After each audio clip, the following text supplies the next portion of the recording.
नदी नाले, खाल और पहाड़ बेच रही है भाजपा सरकार। सभा को संबोधित करते हुए हरीश रावत ने कहा, भाजपा सरकार ने राज्य में नदियों, नालों, खालों और पहाड़ों को बेचना शुरू कर दिया है। गंगा के उद्गम स्थल देवप्रयाग में भी अब गंगा को निर्मल रखना मुश्किल हो गया है। भाजपा का यह विकास नहीं, विनाश है। उन्होंने आरोप लगाया कि नदी घाटियों में जिस तरह से निर्माण कार्य हो रहे हैं, वह न केवल गंगा बल्कि पूरे हिमालयी पारिस्थितिकी तंत्र के लिए खतरनाक है। पहाड़ के लोगों से जुड़ने की कोशिश। गंगा सम्मान यात्रा के बहाने कांग्रेस पहाड़ी क्षेत्रों में दोबारा अपनी राजनीतिक पकड़ मजबूत करने की कोशिश कर रही है। हरीश रावत ने कहा कि उनकी यह यात्रा केवल राजनीतिक नहीं है, बल्कि गंगा और हिमालय के अस्तित्व की रक्षा के लिए है। हम केवल विकास नहीं, टिकाऊ विकास की बात करते हैं। हमें नदियों के साथ आस्था से नहीं, जिम्मेदारी से पेश आना होगा। तो गंगा ही है और गंगा की पवित्रता, उनके परिवेश की रक्षा हमारा राष्ट्रीय धर्म भी है और उत्तराखंड का प्रमुख कर्म भी है।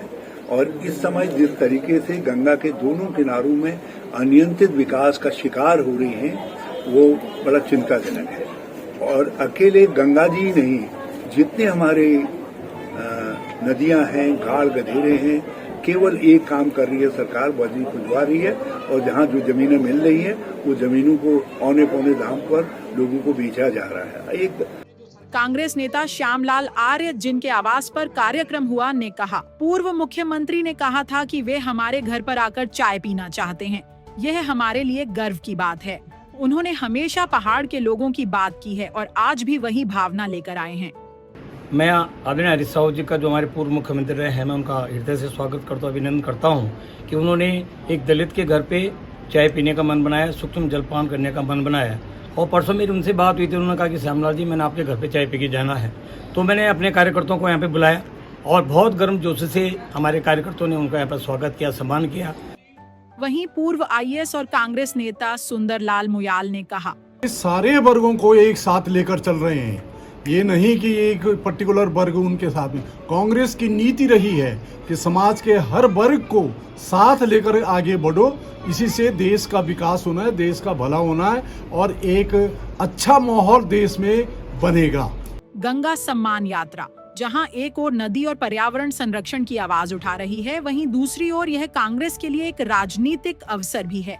भाजपा की नीतियों पर सीधा सवाल उठाकर स्थानीय मुद्दों को केंद्र में लाने का। और योगवीर भंडारी जी और तमाम कांग्रेस के लोगों को, जिन्होंने इतना सुंदर कार्यक्रम का आयोजन किया और हम सबको आप लोगों के बीच में आने का मौका दिया। इन्हीं शब्दों के साथ जय हिंद, जय भारत, जय उत्तराखंड। आने वाले पंचायत चुनावों में यह यात्रा कितनी प्रभावी होगी, यह तो वक्त बताएगा, लेकिन रावत की मौजूदगी ने स्थानीय राजनीति में हलचल जरूर मचा दी है। रिपोर्ट भगवान Singh, Srinagar Garhwal. India first reports के लिए श्रीनगर गढ़वाल से भगवान सिंह की रिपोर्ट।